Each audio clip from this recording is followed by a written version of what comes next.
Bonjour à tous, mon nom est François Letarte et bienvenue sur ma chaîne JDRD30, une chaîne consacrée aux jeux de rôle sur table. Alors, vidéoliste à laquelle je réponds à la question suivante, 5 conseils que je me donnerais à moi-même quand j'ai commencé. Donc, on s'imagine, on recule dans le temps. Moi, je m'en vais voir mon moi-même qui a 13 ans avec sa petite boîte de Donjons et Dragons rouge. Qu'est-ce que je vais lui dire comme conseil à cette personne-là? Je trouve que c'est une question qui est super intéressante, qui est super importante. Donc, vous allez à votre tour aussi faire soit une vidéo ou l'écrire. C'est vos 5 conseils. Ça, c'est une vidéo, en fait, qui m'a été inspirée. En fait, la vidéo présente est en préparation d'une vidéo en anglais que je prépare depuis 2 ans. Figurez-vous donc. Il y a 2 ans, Rhaegar de Dragonborn, chaîne YouTube, avait posé cette question-là. Plein de monde avait répondu, mais je trouvais que c'était tellement intéressant. Mais je savais comme pas quoi répondre. C'est sûr, je me suis amélioré, mais quel point, qu'est-ce que je dirais si j'ai 5 affaires à choisir? Il a fallu que j'y pense à temps perdu, jusqu'à temps que je me sente assez à l'aise pour dire, OK, j'ai 5 conseils à te donner, mon homme, pour que ça aille bien dans tes parties de jeu de rôle. Donc, voici mes réponses. Aucune ordre d'importance. C'est ça. Donc, commençons par ça. Ne pas trop donner de cadeaux aux joueurs. Ne pas trop donner de cadeaux aux joueurs. Ouais, tu sais, quand on est un nouveau maître de jeu, on est tout excité, on s'en va dans la section des objets magiques, puis on a tout de suite envie de donner les épées plus 3, plus 4. Tu sais, mettons que c'est Donjons et Dragons. Puis ça, je pense que c'est une erreur. Surtout un maître de jeu débutant qui n'aurait peut-être pas la maturité nécessaire pour gérer la conséquence dans le jeu, dans l'histoire de ce que les joueurs vont faire avec ces objets-là. T'sais, ça va débalancer le jeu, puis le maître de jeu ne saura pas quoi faire et ça va devenir inintéressant parce que les objets super cool, ben, ils font la job tout seul. À un moment donné, ce qui fait qu'un jeu de rôle est intéressant est remplacé par des beaux chiffres qui font la job à la place. Donc, si on donne trop de cadeaux, là, les maîtres de jeu débutants, là, c'est ça, à un moment donné, on peut perdre le contrôle de notre partie. Moi, c'est ça, c'est un conseil. J'ai fait cette erreur-là. Je donnais toutes les plus belles bébelles possibles à tout le monde. Mais à un moment donné, c'était pas intéressant. Tout était facile. Il n'y avait plus de défi parce qu'il y avait des objets. Puis j'avais pas la maturité nécessaire pour contrebalancer ce qui se passait avec ces objets-là. Donc, ça, c'est le premier conseil. Les joueurs ne sont pas dans ta tête.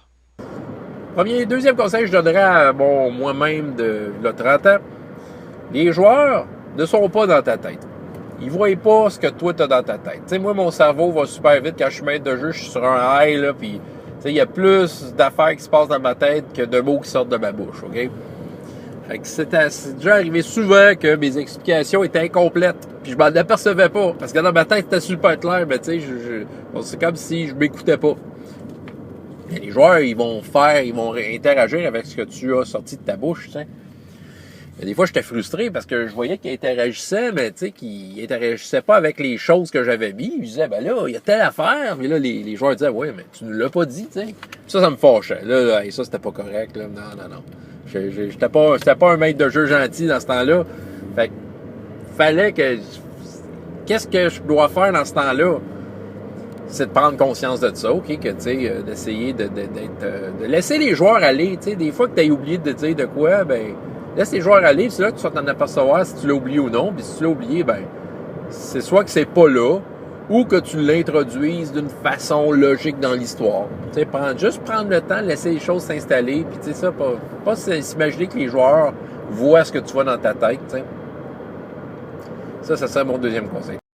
Éviter l'abus de fatalité inévitable dans l'aventure.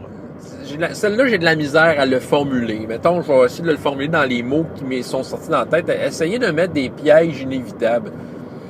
Des pièges mortels inévitables, OK? Mais c'est plus général que ça, ce que je veux toucher. Là. Peut-être que vous allez pouvoir m'aider là-dessus. Là. Je vais vous donner un exemple. Tu sais, je mets un donjon super mortel avec plein de pièges hot, puis tu sais, des monstres pas tuables, puis j'envoie les joueurs là-dedans, puis... T'sais, c'est toutes des monstres, c'est toutes des affaires, je me dis que les joueurs vont être chanceux, ils vont rouler les dés, puis ils vont s'en sortir. Puis c'est ça. Autrement dit, se fier que les joueurs vont être loqueux pour réussir l'affaire que tu as inventée, puis tu t'aperçois qu'ils sont dedans. Puis, tout d'un coup, c'est juste une affaire de chance, hein, fait qu'une chance, ils meurent. Ils roulent des dés, puis ils manquent leur jet, puis ils meurent. T'sais. Ça, il faut éviter ce genre d'affaires-là, ben justement, c'est frustrant pour les joueurs. Puis c'est frustrant pour le maître de jeu. Le maître de jeu, ça pète un peu la bulle à tout le monde. C'est comme, tu sais, qu'un jet de dés tue tout ton groupe, tu sais. Mais parce que toi, quand tu l'as imaginé, tu sais, ah oui, c'est un piège mortel, mais ils vont s'en sortir. Tu t'imagines qu'ils vont le réussir, le jet de dés, tu sais. Ah, le voleur, il a 5% de chance de lui. Il va l'avoir, tu sais. On dirait que c'est comme un gambler. C'est comme s'imaginer que tu as acheté un billet de loto gagnant. C'est ça, c'est... oui, il peut réussir, là, mais c'est ça. Éviter de mettre ce genre d'affaires-là. J'avais tendance à faire des trucs un peu impossibles, là, tu sais, puis c'est ça. Puis, je veux dire, mes joueurs, ils mouraient. Mais tu sais, à un moment donné, il fallait que je dose un peu, là.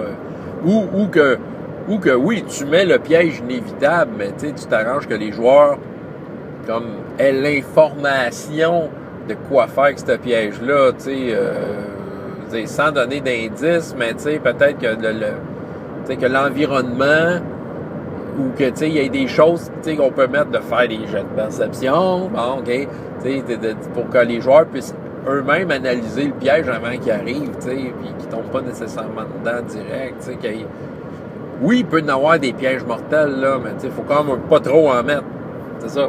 Faut pas qu'un jet de dés fasse éliminer un joueur à tout bout de champ, tout le temps, tu sais, en tout cas, il y en a qui aiment ça jouer de même, mais moi, en tout cas, je me donnerais ce conseil-là, tu sais, de pas aller trop dans cette direction-là, tu sais. Éviter de trop t'attacher à tes personnages non-joueurs et tes scénarios. 4e conseil, ne pas tomber super en amour avec ta campagne, puis tes personnages non-joueurs, puis tu sais, de pas trop s'attacher à ça. Oui, on peut en être fier. On peut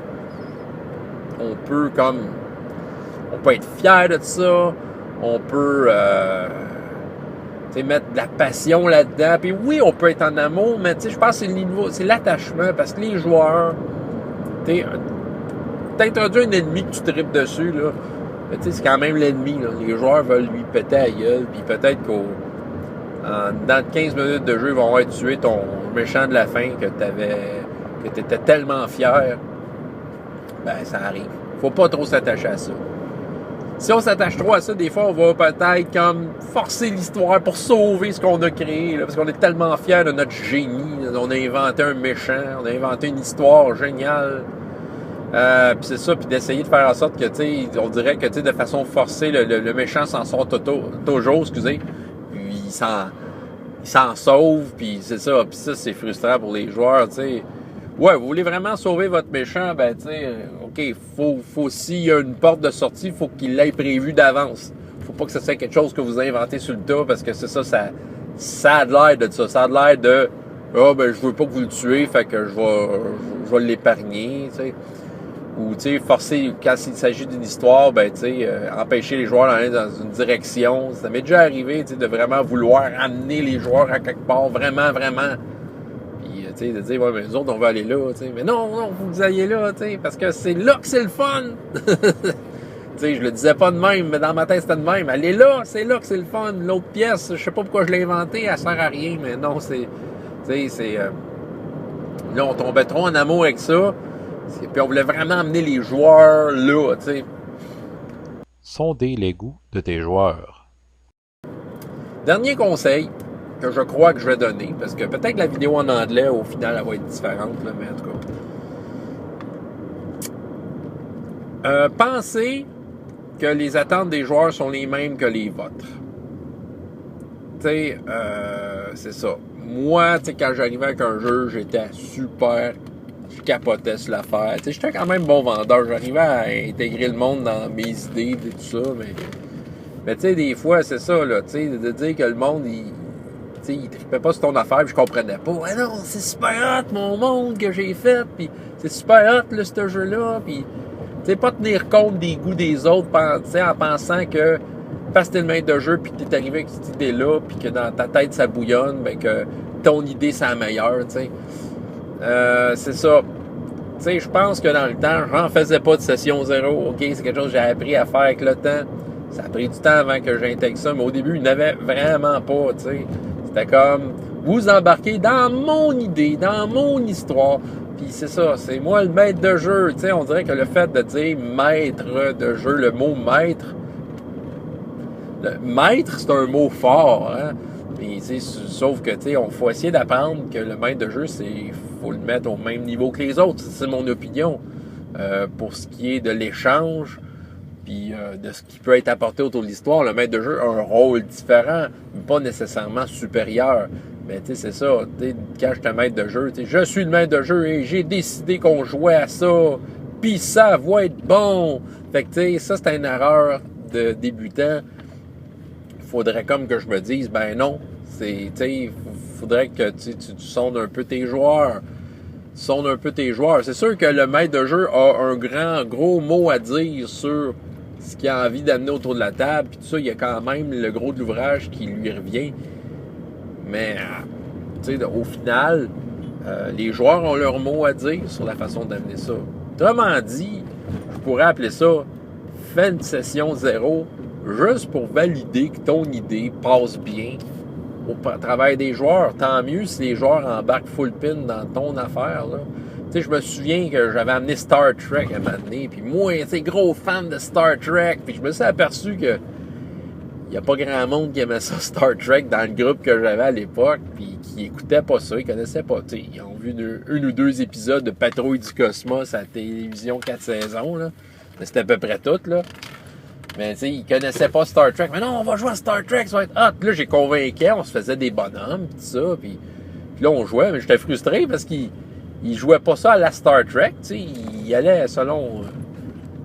pour eux autres, c'était une science-fiction normale. Là, veut dire, les fusils, ils les mettaient pas à stun. Là, tu sais, les phasers, ils les mettaient à kill. Parce qu'ils disaient, on peut le mettre à kill? Ouais, ça se fait.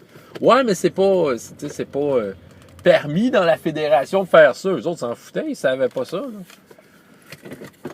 C'est ça, là. Fait que, tu sais, moi, j'étais frustré. Mais les joueurs aussi, ils passaient pas un bon moment parce qu'ils voyaient bien que, tu sais, j'ai forcé vers une direction, une façon de jouer, puis ils savaient comme pas trop quoi faire avec ça. Ils connaissent pas ça, Star Trek. Tu sais, c'est ça. Voilà. Tu sais, c'est ça. Tu sais, moi, mes attentes étaient que, eux autres vont triper à l'os avec Star Trek, mais non, ça marchait pas. C'est ça. Fait que, voilà. C'était mon dernier conseil. Je vous invite à répondre. Facebook, YouTube, faites un film, écrivez-le, partagez ça, parlez-en à plein de monde. On va... c'est ça, le but, c'est que le mot se passe puis qu'on se donne les conseils qu'on se serait donnés quand on a commencé. Hein? François Letard, JDR de 30, et jusqu'à la prochaine fois, il y a autant de plaisir dans la vie que dans les jeux. Au revoir.